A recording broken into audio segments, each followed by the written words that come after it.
महाराष्ट्राचा मुख्यमंत्री आज रात्रीच ठरणार आहे अशी माहिती भरत गोगावले यांनी दिलेली आहे। मुख्यमंत्री पदाबाबत ही मोठी बातमी दिली आहे भरत गोगावले यांनी। पुढच्या काही तासांमध्ये महाराष्ट्राचे मुख्यमंत्री कोण असतील हे ठरणार आहे असं त्यांनी म्हटलंय। तेव्हा मला मंत्रिपद मिळावं आणि रायगडचा पालकमंत्री व्हावं अशी जनतेची इच्छा आहे असंही गोगावले यांनी म्हटलंय।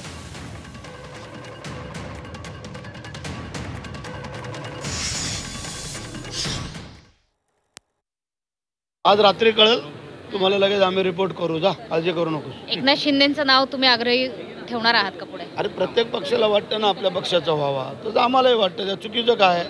बीजेपीला त्यांचं वाटतं, राष्ट्रवादीवाल्यांना त्यांचं वाटतंय, पण जे काम यावेळेला मुख्यमंत्र्यांनी केलेलं आहे ते कोणाला नाकारता येईल का? तुम्हाला नाकारू शकता का तुम्ही? कारण आम्ही 3 आमदार आमचे आहेत, 3 भारतीय जनता पार्टीचे आहे, 1 राष्ट्रवादीचे आहे। त्याच्यामुळे तरी पण प्रत्येकाला असं वाटतं आपला व्हावा, पण आमच्या सगळ्या जनतेला वाटतं की भरतशे मंत्री होऊन पालकमंत्री व्हावं। त्यामध्ये चुकीचं काय वाटत नाही आहे आणि ते होईल असं मलाही वाटतं। त्या केलेल्या गेल्यावर वेळेला मुख्यमंत्र्यांना कल्पना आहे ना, असं नाही की मुख्यमंत्री ते विसरले असतील। त्याच्यामुळे मला खात्री आहे यावेळेला भरत शेठला संधी आहे। 4 कोट बॅगेत आणलेले, तुला पाहिजे तर दाखवतो, काळजी करू नको। घेऊनच आला तयारी कधी पण तुला सांगितलं ना, शिकारीला जाताना पुऱ्या तयारीत जायचं।